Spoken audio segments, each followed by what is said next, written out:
और कृषि कानूनों को लेकर संसद में भी संग्राम हो रहा है। बीजेपी का पश्चिम बंगाल में पीएम की रैली को लेकर क्या है प्लान, और एलडीएफ यूडीएफ को लेकर बीजेपी के अध्यक्ष ने क्या कहा। देश की अहम खबरें देखते हैं टॉप 9 राष्ट्र। कृषि कानूनों को लेकर लगातार दूसरे दिन बुधवार को भी भारी हंगामे के बाद लोकसभा की कार्यवाही को आज शाम 4 बजे तक के लिए स्थगित कर दिया गया। लोकसभा की कार्यवाही में बाधा डाल रहे सांसदों से स्पीकर ने कहा कि जनता ने आपको तालियां बजाने और नारे लगाने के लिए नहीं, बल्कि चर्चा करने, बहस करने के लिए सदन में भेजा है, इसलिए आप जनता के मुद्दे उठाएं।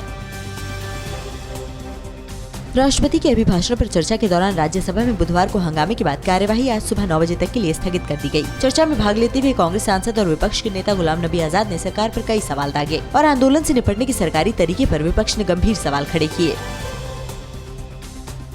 प्रधानमंत्री नरेंद्र मोदी आज वीडियो कॉन्फ्रेंसिंग के जरिए चौरी चौरा शताब्दी समारोह का शुभारंभ करेंगे। उत्तर प्रदेश के सभी जिलों में चौरी चौरा शताब्दी महोत्सव का आयोजन होगा। शहीद स्मारकों पर मंत्री, सांसद, विधायक, शहीदों और स्वतंत्रता संग्राम सेनानियों के परिजन मौजूद रहेंगे। इस मौके पर चौरी चौरा पर आधारित डाक टिकट का भी विमोचन किया जाएगा। बीजेपी का पश्चिम बंगाल विधानसभा चुनाव को देखते हुए पीएम मोदी की राज्य में मेगा रैली का आयोजन होगा। इस रैली में करीब 15 लाख लोगों की भीड़ जुटाने का लक्ष्य रखा गया है। पीएम की ये मेगा रैली मार्च के पहले हफ्ते में आयोजित की जा सकती है। रैली को लेकर अंतिम फैसला प्रधानमंत्री कार्यालय करेगा।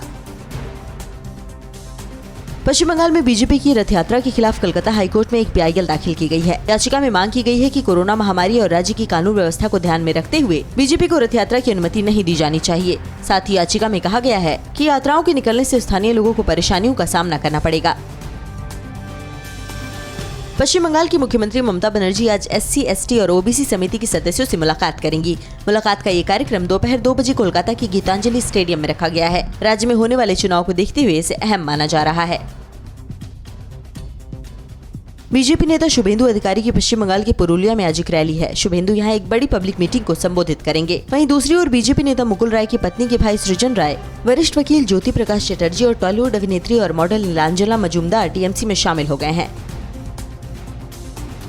बीजेपी अध्यक्ष जेपी नड्डा ने केरल के सियासी दल एलडीएफ और यूडीएफ को एक ही सिक्के के 2 पहलू करार दिया। नड्डा ने कहा कि दोनों दल भ्रष्ट हैं और अपनी विश्वसनीयता खो चुके हैं। दोनों को सिर्फ सत्ता में रहने का लालच है। इनका लोगों से कोई लेना देना नहीं है।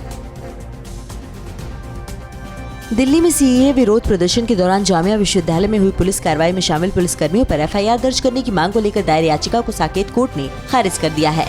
याचिका जामिया प्रशासन की ओर से दाखिल की गई थी।